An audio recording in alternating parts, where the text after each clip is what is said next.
오늘 말씀은 지금까지의 앵글이 이스라엘 그리고 유다 민족에게 초점이 맞춰졌다면 이제 그 카메라를 돌려서 다른 이웃 나라로 관점을 바꾸는, 다시 말하면 믿는 사람에서 믿지 않는 사람에게로 카메라를 돌리는 그런 것을 오늘 본문에서 느낄 수 있습니다. 우리는 원하든 원하지 않든 우리 주변의 이웃을 만나게 되죠. 사람은 만남으로써 자신의 가치를 나타내게 됩니다. 그래서 흔히들 인간은 사회적 동물이다라는 표현도 하는 것이 인간은 만남 속에서 인간의 가치를 발견하기 때문일 겁니다.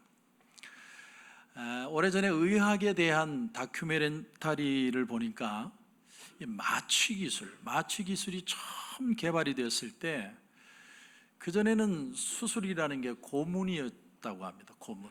그도 그럴 것이 마취가 안 되니까 만약에 눈을 멀쩡하게 뜨고 있는데 톱으로 다리를 자른다든지 배를 가른다든지 그렇게 하면 본인도 놀라고 주변 사람도 정신이 없는 거죠. 그래서 옛날에는 수술을 할 때 수술하는 의사보다 옆에 붙들고 있는 사람이 더 많았다고 그래요. 어쩔 수 없는 거죠. 그런데 획기적으로 마취제라는 것이 개발이 되어서 사람이 수술하는 동안에 잠을 잘 수 있다는 거예요. 그게 얼마나 큰 발전입니까? 그래서 이 의학에 있어서 새로운 전기를 마련하게 됐는데, 그런데 이 마취를 반대하는 사람들이 있었다는 거예요. 누구냐? 기독교인. 왜 반대했느냐? 고난을 줄이려고 하면 안 된다는 거예요. 고통을 줄이려고 하면 안 된다. 하나님이 우리에게 고난을 주시는데 왜 그걸 피하려고 하느냐? 지금 우리가 들으면 참 웃기는 얘기죠. 그러나 기독교에는 그런 과거가 있었습니다. 그들은 고난이라는 건 하나님이 주는 거기 때문에 믿고 거부하면 안 된다는 거예요. 육신의 고난도 마찬가지예요. 어떤 어려움을 당해도 그걸 다 감수해야 된다는 겁니다.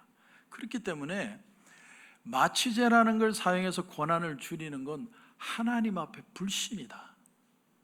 더 나아가서 아이를 낳는 임산부가 무통으로 고통을 줄이는 일을 절대로 하면 안 된다. 무통분만 하면 절대로 안 된다는 거예요. 왜냐하면 창세기를 보면 하나님이 네가 고통 중에 아이를 낳을 것이다 그렇게 기록이 되어 있기 때문에 그 말씀을 어기는 것이다라는 거죠.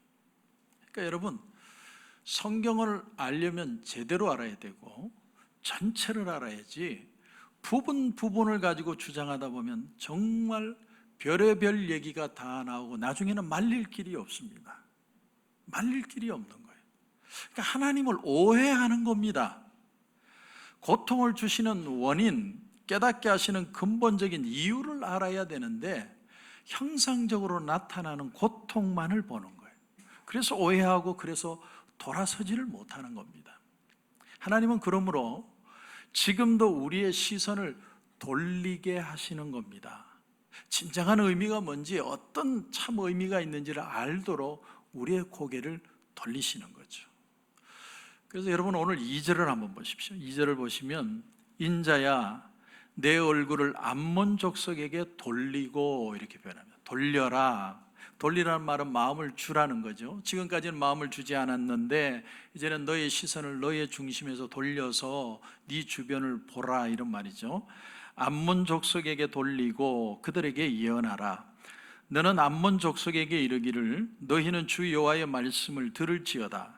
주 여호와께서 이같이 말씀하셨느니라. 내 성소가 더럽힘을 받을 때에 내가 그것에 관하여, 이스라엘 땅이 황폐할 때에 내가 그것에 관하여, 유다 족속이 사로잡힐 때에 내가 그들에 대하여 이르기를 아하 좋다 하였도다. 암몬 족속이라는 민족이 이스라엘이 바벨론에 유다가 멸망해서 잡혀갈 때 얼마나 유다를 미워했으면 야 기분 좋다 이랬다는 거예요.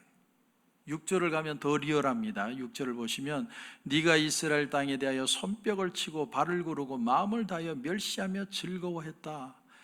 너무 좋아가지고 떼굴떼굴 구르면서 좋아했다라는 거예요.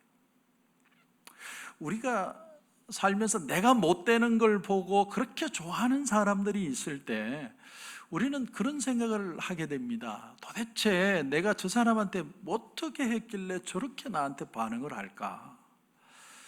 암몬 족속들이 유다가 망하는 걸 보면서 그렇게 기뻐하고 좋아했던 이유가 뭐냐? 우린 여기서요, 하나님의 마음을 읽을 수 있습니다. 하나님의 마음. 유다 백성들이 하나님의 약속의 땅 가나안에 들어가면서부터 그들은 하나님이 축복해서 우리가 이 땅에 왔다라고 생각을 했습니다. 다시 말하면 우리는 이 세상의 주인공이라는 거죠.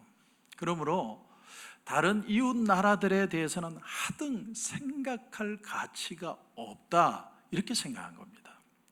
근데 갑자기 하나님께서 앵글을 돌리셔서 유다 백성들에게 말하기를 네 나라 주변에 다른 나라들도 있다, 이렇게 표현하는 거예요. 그리고 질문하시기를 너희들이 이 주위에 있는 나라들에게 해준 게 뭐냐, 주님이 질문하시는 거예요.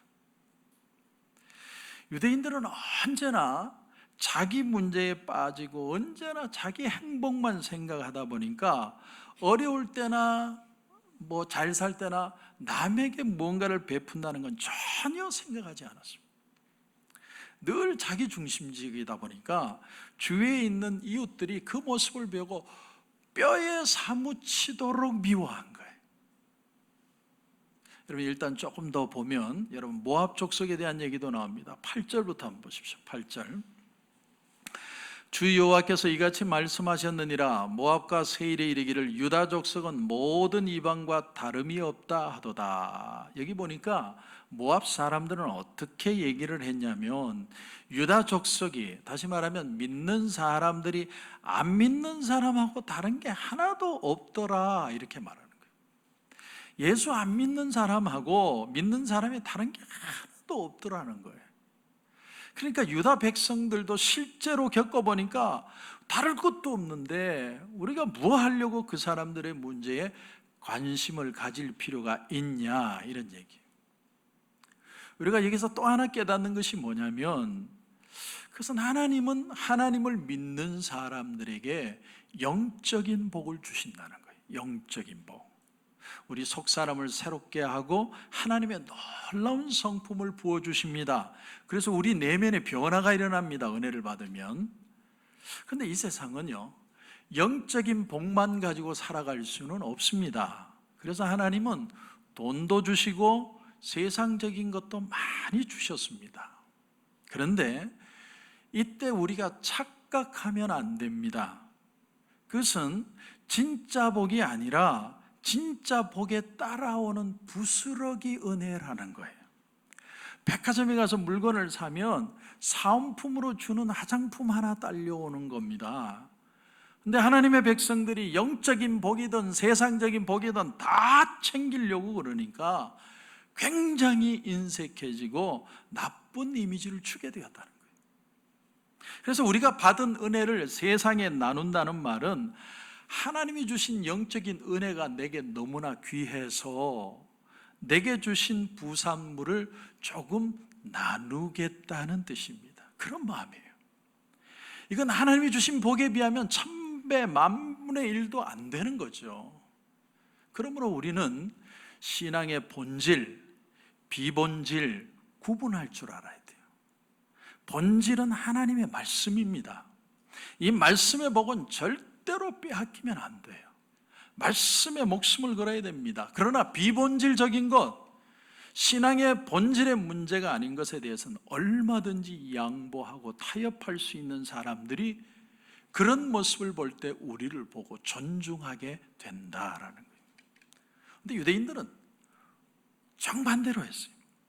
가장 중요한 하나님 말씀은 포기하고 우상은 받아들였어요. 그리고 돈에 있어서는 전혀 양보하지 않겠다는 마음. 그렇게 했더니 포로로 잡혀갈 때 야, 너무 잘됐다. 혹은 네가 잡혀가든 말든 나는 나하고 상관없다. 이런 현상이 일어나게 되었다는 거예요. 프랑스의 유명한 사회평론가 중에 오래전에 책을 한 권 적었는데 그 책 제목이 뭐냐면 네 예수, 네 막스라는 책입니다. 그러니까 예수도 아니고 막스도 아니다. 그러니까 neither Jesus nor Marx입니다. 그러니까 예수도 아니고 뭐 막스도 의미가 없다. 근데 그 내용은 보면 내용은 별 게 없어요. 그런데 그 책의 유일한 가치는 뭐냐면 제목이 멋있다라는 거예요. 제목이 멋있다. 제목은 정말 멋있는데 내용을 보면 내용은 별로 없어요. 근데 그 책의 제목이 뭘 반영하고 있느냐면 유럽 사람들의 마음을 반영하고 있다라는 겁니다. 유럽 사람들은요, 우리보다 경험이 많아요. 기독교에 대해서, 민주주의에 대해서, 모든 것에 대해서 우리 미국보다 경험이 많습니다. 미국 역사라고 해봐야 200년 조금 넘는 건데 적어도 사회의 중요한 이슈에 대해서 정치적이든 사회적이든 문화적이든 모든 면에 있어서 그들은 미국보다도 경험이 풍부합니다. 정말 오래된 문명이죠. 그런데 20세기에 들어와서 그들이 모든 유럽 사람들이 그런 건 아니지만 대다수의 유럽 사람들이 생각한 게 뭐냐면 neither Jesus nor Marx예요. 예수로도 안 되고 막스로도 안 되더라. 이게 시사하는 게 뭐냐면 그들은 뭔가 사회를 변화시켜야 될 필요를 느꼈다는 겁니다. 그러니까 사회는 이렇게 하면 안 된다는 거죠. 이렇게 가면 안 돼. 세상이 바뀌어야 된다는 걸 느꼈다는 겁니다. 그런데 공산주의로도 안 되고 기독교도로 안 되더라 결론을 내렸다는 거예요. 그렇기 때문에 그 책의 제목이 의미가 있는 겁니다. 그들이 공산주의도 한번 봤는데 공산주의가 결국은 다 망하더라는 거죠. 그런데 동시에 교회도 거부합니다. 왜?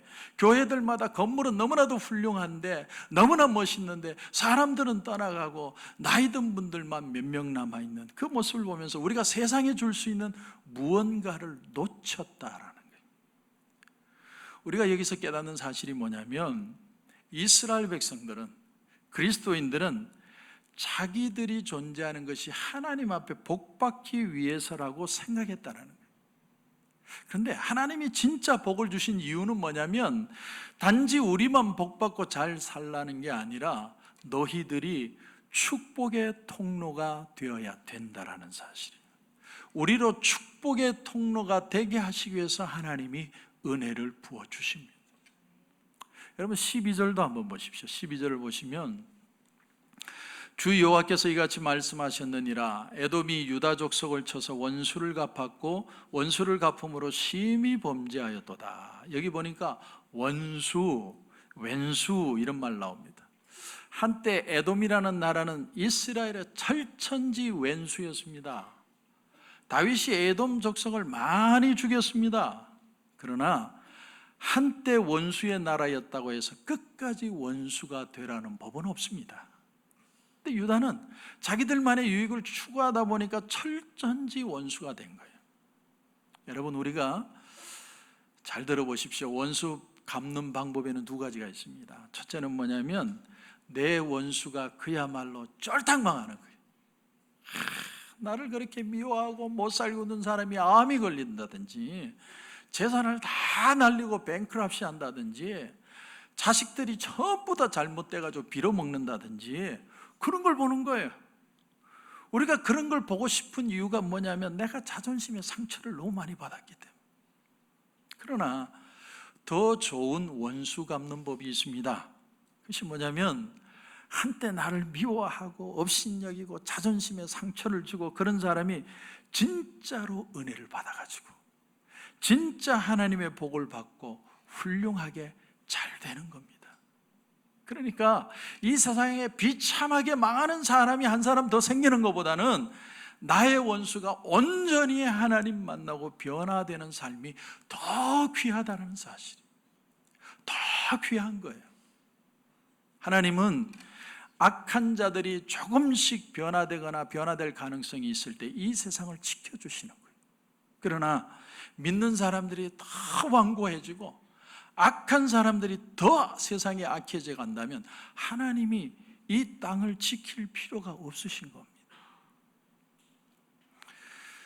마태복음 5장 39절에 보면 주님이 이런 말씀을 하셨죠. 나는 너희에게 이르노니 악한 자를 대적하지 말라. 누구든지 내 오른뺨을 치거든 왼편도 돌려대라. 오른쪽 뺨을 때리는 사람에게 왼쪽도 돌려대랍니다. 여러분, 오른쪽 뺨을 먼저 때리려면 어떻게 때려야 돼요? 상대편이? 네, 이렇게 때리면 안 됩니다. 이렇게 때려야 되죠. 이건 상대를 굉장히 경멸하는 편이에요. 경멸하면서 때리는데 그 사람에게 왼쪽도 대라는 얘기예요. 저는 신앙생활하면서 이게 제일 힘들었습니다. 왜냐하면 나를 힘들게 하고 어렵게 하는 사람에 대해서 내가 견딜 수는 있을 것 같아요. 견디고 참고. 그런데 적극적으로 왼쪽도 때리세요 그 말은 못하겠더라고요. 왼쪽을 때리게 하려면 내가 말을 해야 되고 내가 먼저 다가가야 돼요. 우리는 무심하기는 쉬운데 다가가기는 정말 어렵습니다. 그래서 오늘 우리가 사는 시대를 모른 척하는 시대라고 그러죠. 이웃집에 누가 죽어도 모릅니다. 길 가다가 누가 해코지를 당해도 신경 안 씁니다. 괜히 귀찮게 얽히기 싫은 거예요. 예수님이 내 이웃을 내 몸과 같이 사랑하라고 말씀하셨지만 또 보면 그때는 농경사회였고 이웃이라는 개념이 지금과 틀려요. 지금은 다 다닥 다 붙어서 합니다. 야생동물들이요, 자연 상태로 그대로 방목을 해두면 얼마나 자유롭게 아주 평화롭게 사는지 모릅니다. 그러나 그 야생동물들을요 우리에 가두어 보았더니 스트레스를 받아가지고 얼마나 신경질적이고 얼마나 비정상적인 행동을 하는지. 우리가 다 그렇습니다. 내가 이웃이 되고 싶어서 된 게 아니라 그냥 옆에 같이 사는 거예요. 귀찮은 존재가 된 거예요. 그래서 이웃이라는 단어는 실종되고 서로에게 귀찮은 존재가 되었습니다. 사회가 각박하다느니, 경쟁 위주의 사회가 되어서 그렇다느니, 그런 진보한 말은 우리에게 더 이상 도움이 되지 않습니다. 우리는 그런 말을 귀가 닳도록 들었지만 그것이 우리의 상황을 변화시키지 못했고 앞으로도 변화시킬 것 같지 않습니다. 그렇기 때문에 이 주님의 말씀이 더 힘든 거예요. 이웃을 모르는 시대에, 그것도 그 시대도 아닌 시대에 오른뺨 때리는 사람한테 왼뺨까지 돌려야 된다. 이게 더 어려운 거죠. 그런데 여러분, 주님은 절대로 비정상적인 얘기를 하시는 분이 아닙니다. 도둑이 들어왔을 때 아이고 어서 오십시오, 건넌방에 숨겨둔 보석은 왜 안 가져가셨습니까? 이렇게 말하라는 게 아니에요. 남의 나라가 쳐들어오면 아이고 어서 오세요, 그렇게 하라는 말이 아니에요. 국가의 원수가, 지도자가 국가가 지금 위기에 처해 있는데 우리가 왼쪽 뺨도 돌려댑시다, 그 대통령은 탄핵돼야 돼요. 우리는 보다 더 귀한 하나님의 마음을 알아야 됩니다. 하나님이 지금, 주님이 우리에게 하시는 말씀의 핵심은 뭐냐면 주님은 지금 사랑에 대해서 말하고 싶은 거예요. 사랑. 여러분, 사랑이 없어도요 누가 오리를 가자고 할 때 같이 갈 수 있습니다. 사랑이 없어도요 얼마든지 법을 지킬 수 있습니다. 사랑이 없어도 얼마든지 모범적으로 살아갈 수 있습니다. 그러나 예수님이 원하시는 것은 우리의 의무 그 이상을 하라는 거예요. 그래서 누가 오리를 가자고 할 때 오리를 같이 가는 건 너무 힘들고 어려워요. 근데 오리를 넘어서 육리가 되기 시작하면 그때부터는 사랑이 역사하기 시작합니다. 누가 속옷을 빼앗으려고 할 때 그 속옷 안 뺏기려고 할 때는 너무 마음이 상처가 심한데 내가 겉옷까지 줄 때는 거기에는 사랑이 역사하기 시작합니다. 사랑을 경험할 수 있다는 것은 그런 뜻입니다.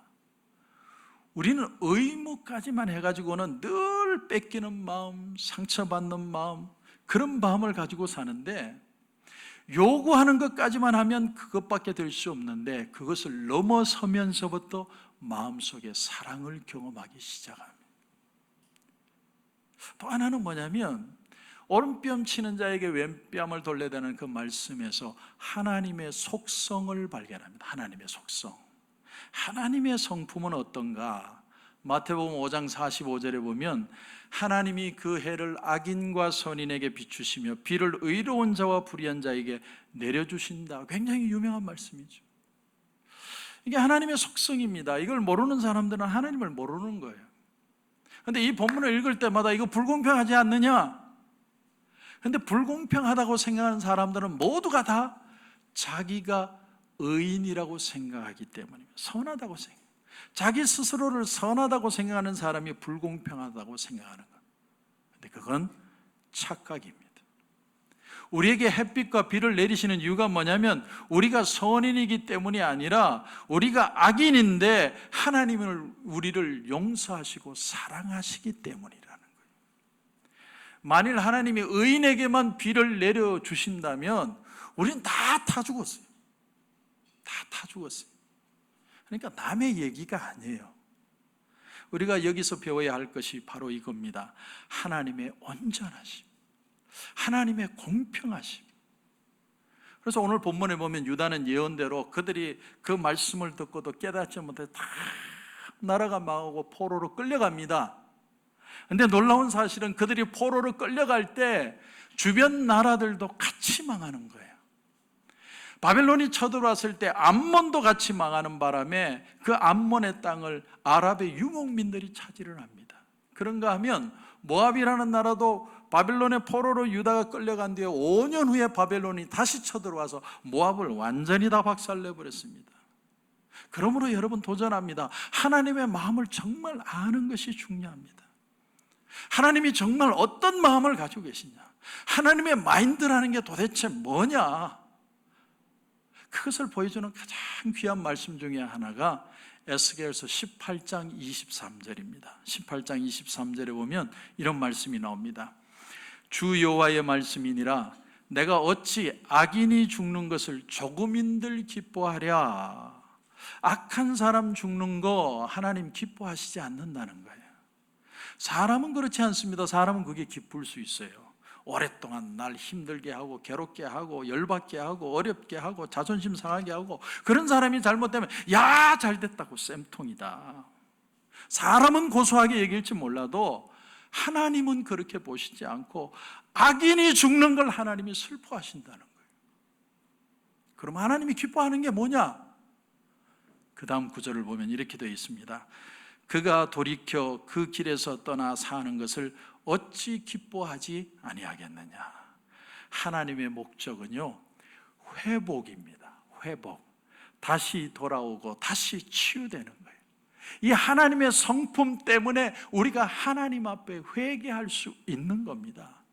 회개하면 회복될 수 있다는 걸 하나님의 성품으로 우리에게 보여주시는 거예요. 그래서 우리가 회개할 것을 촉구하고 믿음을 가질 것을 하나님이 우리에게 요구하시는 거예요. 내 입장을 보면 안 되지만 하나님의 성품으로 보면 이게 이해가 되는 것이죠. 수년 전에 TV에서 샤이암 쌍둥이, 그러니까 이제 날 때부터 쌍둥이인데 둘이가 붙어서 나오는 애를 이렇게 수술하는 그걸 다큐로 보여준 적이 있습니다. 샤이암 쌍둥이. 근데 이 아이가 어느 나라 출신이었는지 모르지만 아마 동남아시아 어느 쪽의 나라의 아이였던 것 같습니다. 그래서 이 서구의 의료진들이 이 아이를 데리고 가서 이제 분리수술을 하는데 둘이가 몸이 붙으면 어떻게 되느냐면 허리와 장이 붙는 겁니다. 그래서 그걸 분리하게 되면 한쪽 아이는 인공 항문을 만들어줘야 돼요. 굉장히 어려운 수술입니다. 근데 이렇게 수십 명의 의료진이 붙어가지고 그것을 성공시켜냈어요. 그걸 이제 다큐멘터리로 보여준 겁니다. 저는 그걸 보면서 궁금하게 생각했습니다. 이 샤이암 쌍둥이가 태어난 그 본국에서는 왜 이런 수술을 시도하지 않고 서구의 의료진들을 데려다가 이 어려운 수술을 하게 했을까? 본국은 후진국이고 여기는 선진국이니까 그렇게 대답하기에는 흡족하지 않아요. 이것은 인간을 보는 관점의 차이에서 일어나는 일입니다. 그 쌍둥이가 태어난 본국 사람들은 이건 아이들의 숙명이다. 쟤들이 붙어가지고 그래 살다가 죽는 게 운명이라는 거예요. 그렇게 살다가 죽어야 된다는 거예요. 그러나 서구의 의료진이 하는 말은 이게 숙명이 아니고 고칠 수 있고 고쳐야 되고 고쳐질 것이다. 여러분, 이것은 바로 지극히 기독교적인 사상이에요. 하나님은 우리 인생이 고쳐지고 회복되기를 원하십니다. 말씀을 정리합니다. 오늘 우리는 너무 자기만 생각하고 살면 안 됩니다. 우리 주위에는 나와 똑같은 생명을 가진 귀한 영혼들이 우리 주변에 있습니다. 이제 우리의 눈을 돌려서 그들을 볼 수 있어야 합니다. 또한 저 사람이 죄를 지으면 나도 죄를 지을 가능성이 있다는 걸 인정하셔야 돼요. 이 생각을 놓치지 말아야 됩니다. 남이 안 되면 막 손뼉치고 좋아하는 건 하나님 앞에 미련한 사람이에요. 오히려 하나님을 두려워해야 되겠구나, 내가 하나님 앞에 잘해야 되겠구나, 이걸 깨달아야 됩니다. 그러므로 우리가 하나님을 먼저 경험했다면, 그 사랑을 보았다면 우리가 또한 그 사랑을 세상이 볼 수 있게 해야 합니다. 그것은 내가 옳고 그름의 수준에서 그치면 안 됩니다. 넘어서서 주님의 사랑을 경험해야 됩니다. 더 성숙한 신앙만이 이 일을 이루어낼 수 있습니다. 이런 은혜가 저와 여러분 가운데 풍성하시기를 주님의 이름으로 축원합니다. 우리 한번 눈을 감겠습니다.